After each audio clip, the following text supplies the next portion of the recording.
Rita Ashes to Light, a novel by VMS, Chapter 6. Rising from Ashes. The years that followed her son's birth were like balm on an old wound. For the first time since a hasty marriage, Rita's days carried rhythm instead of chaos. Her father's presence was a shield, a constant reminder that she was not alone.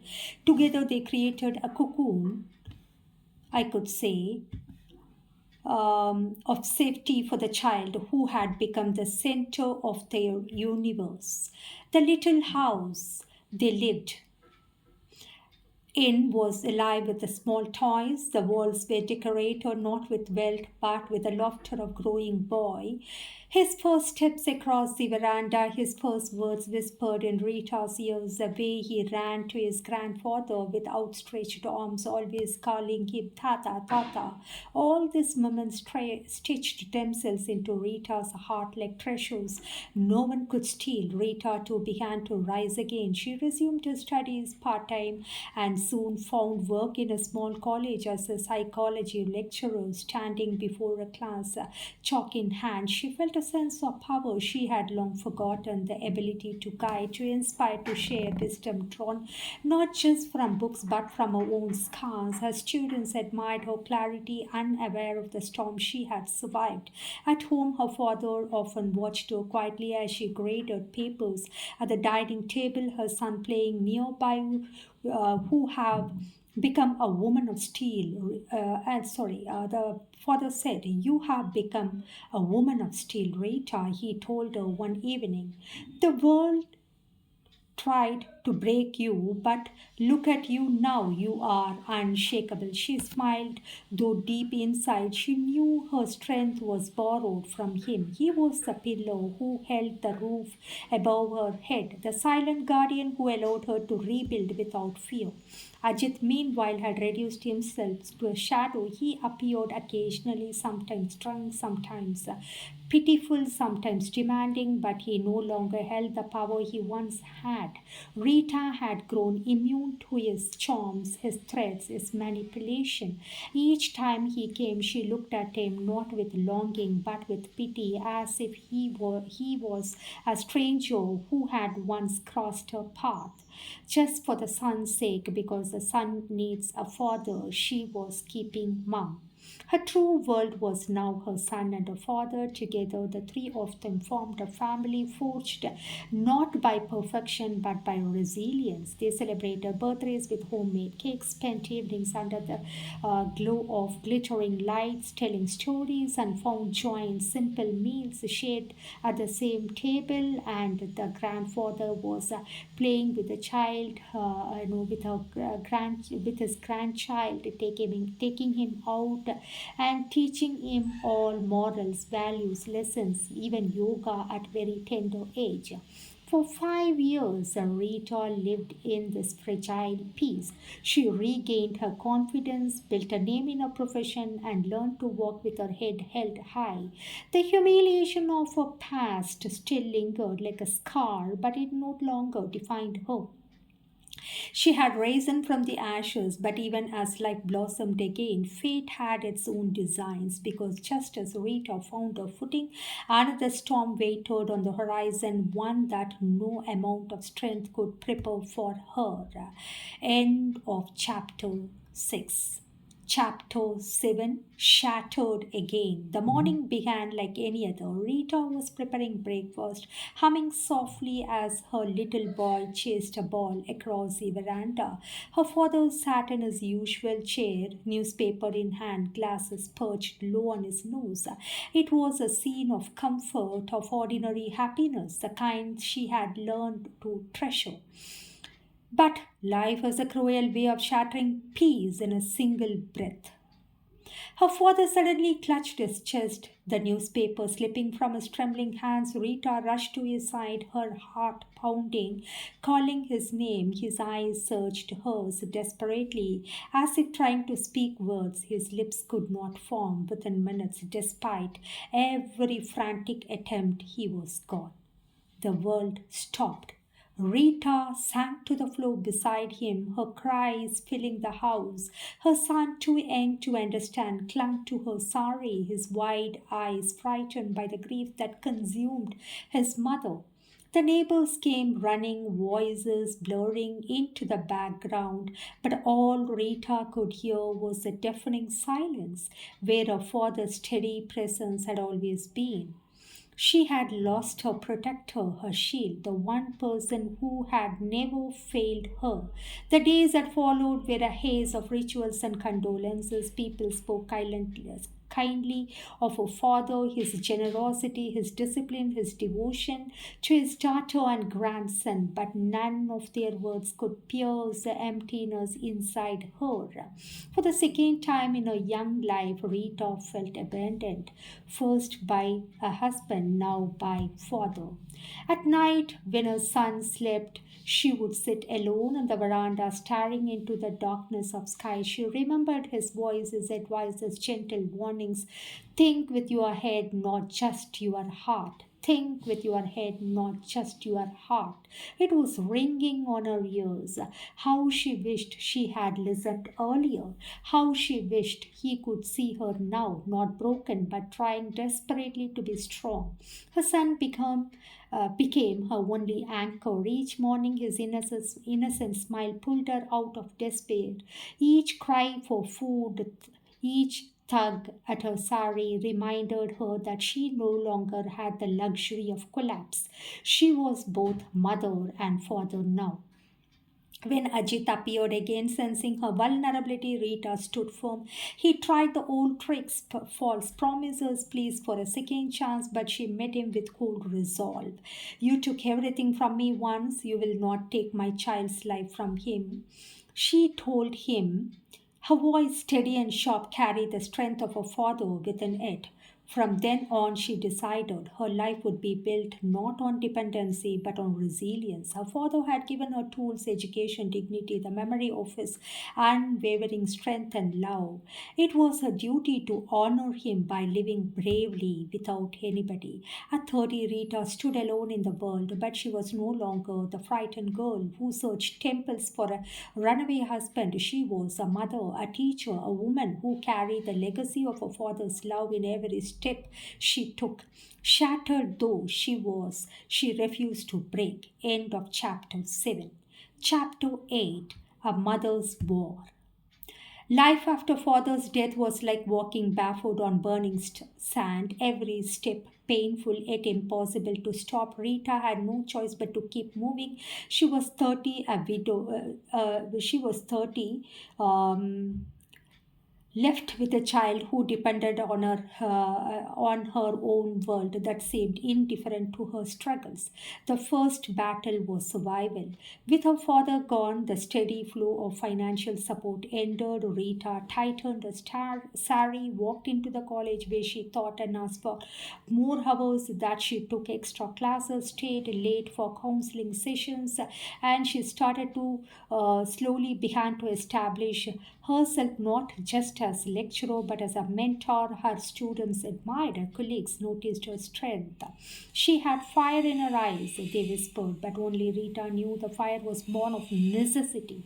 Every rupee she earned was measured against her son's needs, tuition fees, uniforms, notebooks, doctor's visit, and for his future, a small savings. She denied herself new clothes, meals at restaurants, and small luxuries, but she never gave a chance to entertain her child whenever he needs, whatever he demands. Never left her child feel deprived. At home, Rita's war continued in quiet ways. She was mother, father rolled into one. She taught her son how to tie his shoelaces, scolded him for skipping homework, and cheered him on during school competitions. When he stumbled, she held him. When he succeeded, she celebrated louder than anyone else. Ajit remained a ghost who returned every so often, always at the wrong time. Sometimes he came drunk, demanding money. Sometimes he appeared contrite, promising to be a good father, but Rita had learned her lessons. She let him speak, but she did not let him stay. Her heart, once weak with longings, had become a fortress. Still, society was not kind. Neighbors whispered about her failed marriage. Relatives advised her to remarry, as if a woman could not stand on her own without a man. Some even blamed her. She should have listened to her father in the first place. Rita heard it all, but she carried herself with dignity. She had no time for pity, no space for shame. Her solace was in her son. Each time he brought home a good report card, always standing first in class, topper in each and every subject, not only academic, curricular, extracurricular, co-curricular activities. He has developed holistically. Each time he hugged her and said, Amma, I will make you proud. Rita felt her burdens lighten. He was growing fast, and with him grew her determination to give him a life better than her own. Years passed in this rhythm of work and sacrifice. Rita's reputation as a teacher grew. Her students adored her and colleagues respected her, yet beneath her strength she remained lonely at night when the house was quiet. She sometimes longed for the comfort of her father's presence or for a partner who could share the weight she bore alone. But she never let that longing turning into weakness. Her life had become a war against poverty, against loneliness, against the shadows of her past, and every day she fought, not with weapons but with willpower, love, and an unyielding belief that her son deserved better. Rita was no longer just surviving, she was building brick by brick, scar by scar. She was shaping a future her father would have been proud of. End of chapter 8. Now we are in chapter 9. The making of steel. By the time Rita entered her 40s, she was no longer the fragile girl who once clung to illusions of love. Life had tested her in every way through betrayal, loss, and loneliness, and instead of breaking, she had hardened into steel. Her colleagues at the college admired her not just as a lecturer but as a woman of quiet authority, called her Iron Lady. Students flocked to her classes, drawn not only to her knowledge of psychology but to the conviction with which she spoke. She taught them that resilience was not a theory, it was a lived experience. Many of her students confided in her about her own struggles and she guided them with compassion. Your scars are not your shame, she would tell them, they are your strength. I repeat, your scars are not your shame, they are your strength. Her son was now a teenager, tall and ambitious, with the same stubborn fire like his mother he carried. He excelled in studies, but more than that, he carried himself with values that she had instilled more than she, her grandfather: respect, discipline, empathy, decorum, and punctuality. And also, he has got all the leadership skills, soft skills. Neighbors often remarked, for a boy without a father, he has grown remarkably well. Rita only smiled, knowing her father's spirit had helped her fill the void. Financially, life stabilized. Rita earned promotions, took on small private tuitions, and managed to save. Though she never lived in extravagance, she ensured her son had access to the best of education she could afford. Each milestone, his admission into good school, his first prize and his scholarship application, felt like her own victory. Ajit still surfaced now and then a faded shadow of the man he once pretended to be. Middle aged had not been kind to him, his charm gone, his recklessness repeated by desperation. When he came begging, Rita looked at him not with anger but with detachment, as one might look at a long forgotten mistake. He no longer had any hold on her, but she never denied the relationship between father and son. But despite her strength. Rita was not untouched by loneliness. In quiet moments after long days of work and parenting, she sometimes wondered what it would have been like to have a true partner, someone to share her burden, someone who would have walked with her through storms. Yet she never let such thoughts weaken her resolve. She had chosen her path now. Her son was her purpose, her anchor, her companion through life. But her late 40s, people in her community began to see her as more than just a single mother. She became a symbol of endurance. Relatives who once whispered behind her back now spoke to her with respect. Younger women admired her. Some even sought her advice. She had gone from being a cautionary tale to an inspiration. One evening, as she sat on the veranda with her son, now almost grown, he turned to her and said, Amma, you have done everything for me. One day I will give you the life you deserve. Don't bother. I'm always there. I'm your father. Tears welled in her eyes, but she smiled, placing a hand on his shoulder. I already have the life I deserve. I know, Munna, you could take care of me like my father. As long as you are there, you are my light, you are my sunshine, you are my dawn.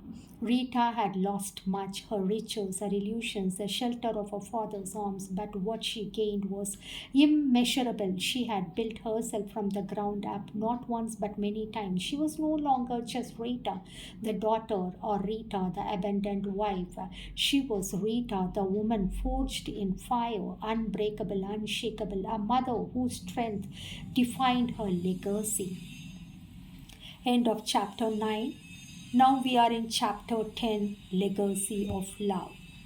The years rolled forward like the slow, steady current of a river. Rita, now in her 50s, had lines on her face and wrinkles that told stories of both sorrow and survival, but yet dignified, beautiful. She is beauty with brain.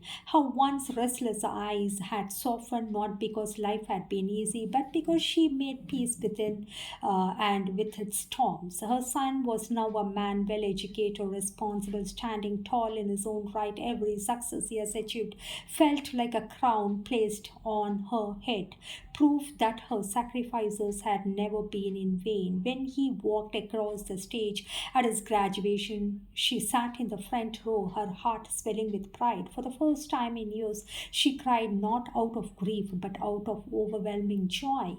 Rita's home, though modest, was filled with warmth. The walls echoed with laughter whenever her son returned from work, his conversations carrying the promise of a future brighter than hers had ever been. Sometimes, as she cooked his favorite meals, she thought of her father and whispered in her heart, Appa, I kept my promise.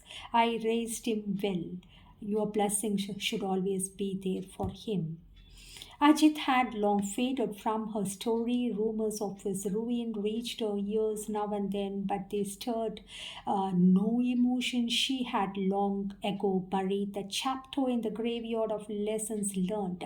Her life was no longer defined by what he had taken, but by what she had built.